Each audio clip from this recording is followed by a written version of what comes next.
What's goody, what's poppin' YouTube? It's your boy WhosManz. You already know what time it is. Getting into another gameplay, and we're gonna continue on with this West Coast spread offense. Before we get into that, go ahead, hit that subscribe button and the bell so you never miss an upload. And yeah, let's get into it.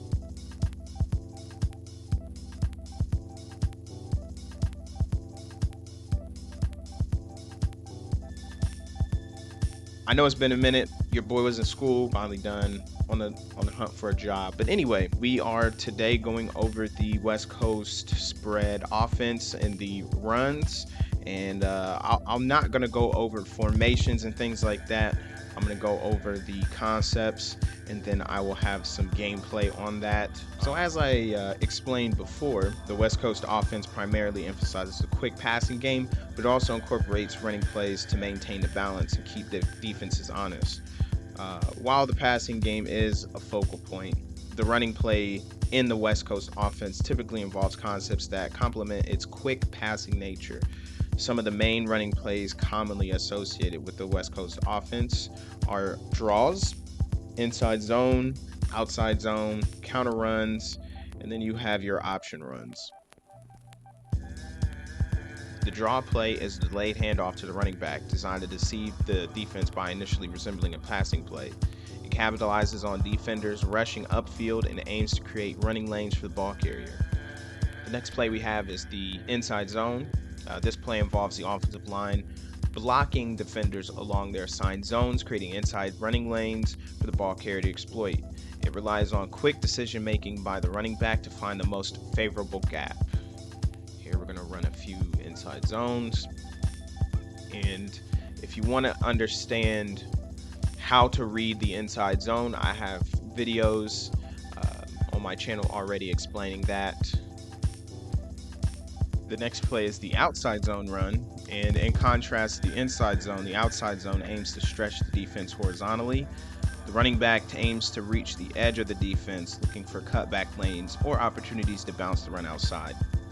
These outside zone runs, you usually want to look to the inside hip of either the last man on the line. So in this case would be Broderick Jones, number 77. You want to read the inside hip.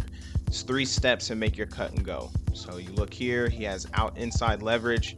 You make your cut and go. There's no, hesitation, none of that stuff. You don't want to run it like Le'Veon Bell. You want to plant and go. Inside leverage, plant and go. Once again, we're looking at Washington's inside hip. We see a hole, we go. Next, we have the counter run. So the counter run involves misdirection, with the offensive line initially moving one way before the ball is handed off to the running back heading in the opposite direction. It aims to confuse defenders and creates gaps on the backside of the play. There will be an easier way to explain this, but you want to go in between. The whole point of this play is, I see a lot of people trying to always bounce everything all the way to the outside. That's not the whole point. Where I like to aim this run is essentially I just like to wait for those pullers to do what they need to do, and it's not, like I said, it's not always going to work. There's no absolutes in football. What you're going to see here, follow them, boom. Last but not least, although less common in traditional West Coast offenses, some adaptations may incorporate option runs, allowing the quarterback or running back to make decisions based on the defensive alignment. So here we have a couple different kinds of options you can run. You can do speed options, or you can do read options. We'll get into some of these other speed options. There's RPOs that are involved with this as well. But for right now, I'm going to get into the speed options. These are great options as well when you have an overly aggressive defense who's heavily reliant on the stopping the quarterback.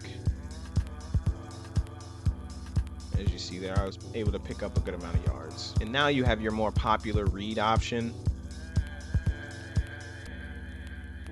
And this is a fairly easy play to read and run. I've gone over this as well, but I'll quickly look over it. As I'm holding my right trigger, you can see where the read man is. He has the R over his head. Basically, if he shoots down as if he's trying to tackle the running back, you keep it with your quarterback by usually not pressing anything. You just got to see. And if he stays home and he just sits there, hand it off to your running back. So we're going to look here. He obviously goes off to the side. We hand it off to the running back. Horrible lane there. You see there, he actually runs with the running back, so you keep it with the quarterback.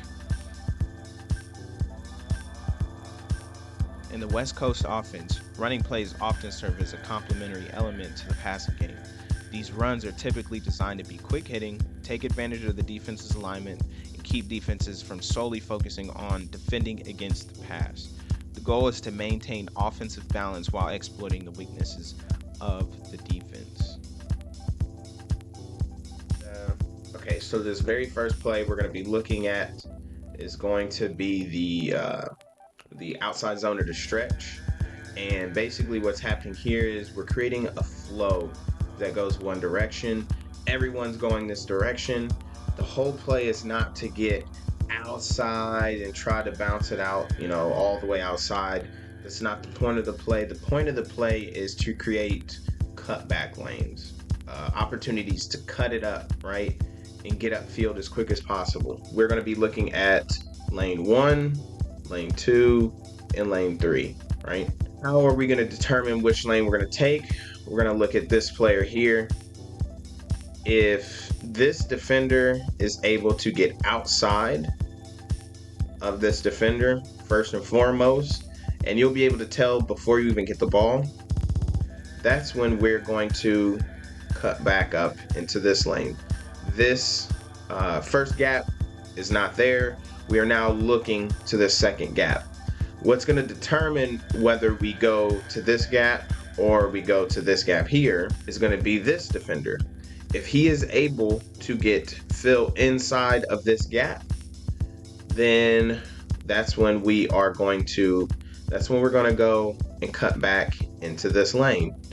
And from there, it's one of those, if this, and this is, taken away, most likely something back here is going to be able to be free, because you got to think these defenders are going to be filling in over top, scraping in over top, trying to get you to cut back into the help. What is the help? This guy should be free. He's going to be blocked, and then you also have him coming up to help. You have this defender here who is in a better position.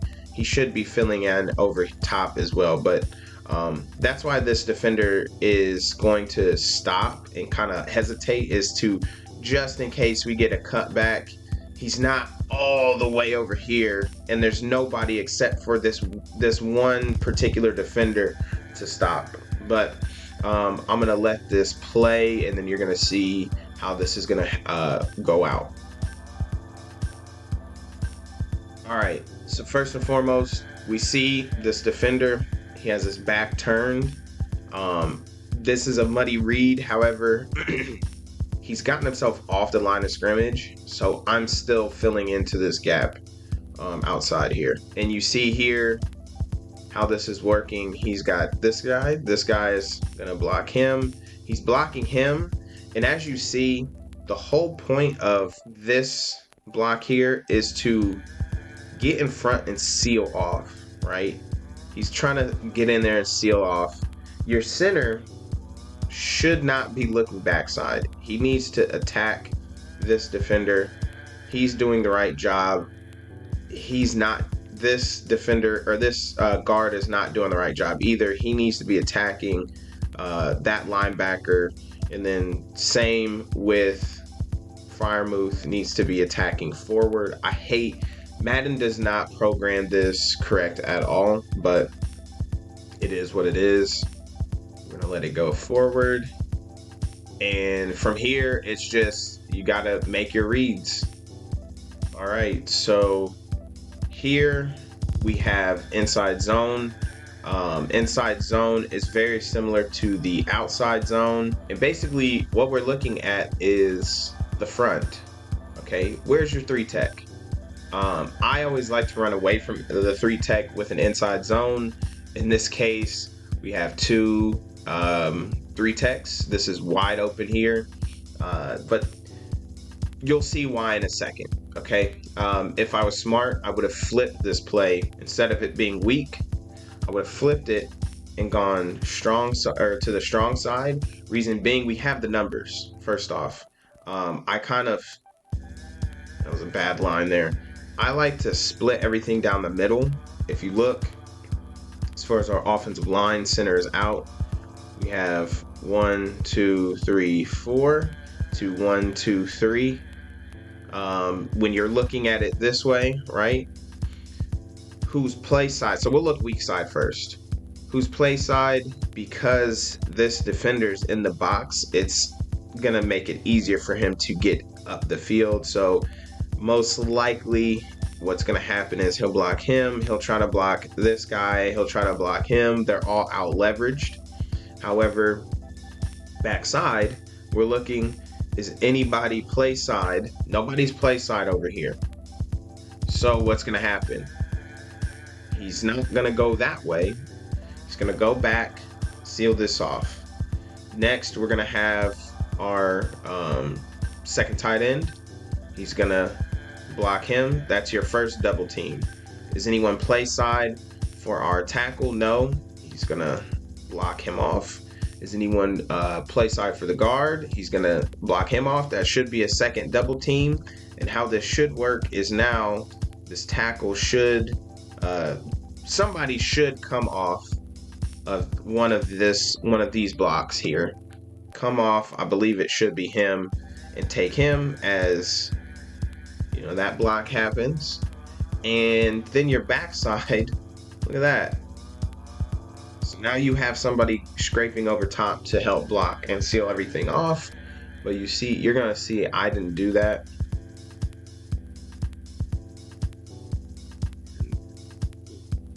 Look at this. That would have been a much easier run going the other way. I mean, look at this. I go the other way. This whole play is set up so much differently. This gap here is a lot easier to run through. I just made this a lot harder for myself. You have too many single blocks. If any of these guys here are beasts, you know, or have inside stuff or something like that, they blow it up. And you know, that's not a really good run. So I made that way harder for myself, and that's why I show you that. All right, so I'm gonna look at a power run as well. Power runs are pretty underrated in my opinion. I think this is a pretty good power run. This is a very underrated run in my opinion, and a lot of people do not run it correctly. So we're gonna look. We have a puller. Sayamalu is the puller, and basically what's happening here, he's coming out, he's hitting this hole here, I believe. We have our fullback who's coming in that way, and the rest of the offensive line's job is to kind of seal it off in this way. Your tight end is going to want to push him outside to create this lane for your fullback and your puller to get in, and you just run right in behind it. We're gonna watch this play out. I mean, look at that. Look at that, man. You see the seal off here from the backside. Freiermuth does a good job of sealing it off, and honestly, this is crazy. So Sayamalu is in there to block. He's here to block. And you just make one defender miss, and I mean, things can get crazy. So this is a really good run.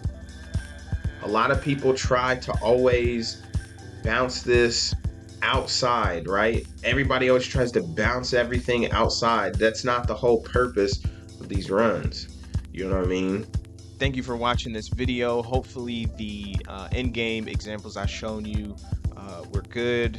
Hopefully you understood everything, and hopefully this helps you going forward with, you know, running the ball and making your offensive game plan more balanced. If you are new to this channel and you've made it this far, just understand excuse me, just understand that my channel is not your typical Madden channel. I think there's a good community of players who are not here for like the cheese. We're here for the sim style, and when I talk about sim style, I'm not talking about you can't run the same plays, you can't blah blah. It's more so of like these are real life concepts. I'm thinking real life. There are some cheesy elements of Madden, and a lot of these schemes go over the cheese. But hey, you paid your money for the game. If you want to run cheese, run cheese. I'm not mad at you. That's how you enjoy the game. That's how you enjoy the game. Do what you got to do. What you want to do. If you want to learn some real, football that will apply into mini Maddens going forward. That way, you don't have to keep changing up your offense because they don't allow you to exploit the thing this way and blah blah. Definitely subscribe and continue to watch my videos. There's a ton of other people I will always mention as well to go subscribe to, where they teach you real football concepts and things like that. So yeah, thank you guys for watching. Like I said, subscribe, hit the like, dislike. I don't really, whatever you, yeah. Anyway, comment down below what you learned, if there's anything that you would want to add into it, and yeah.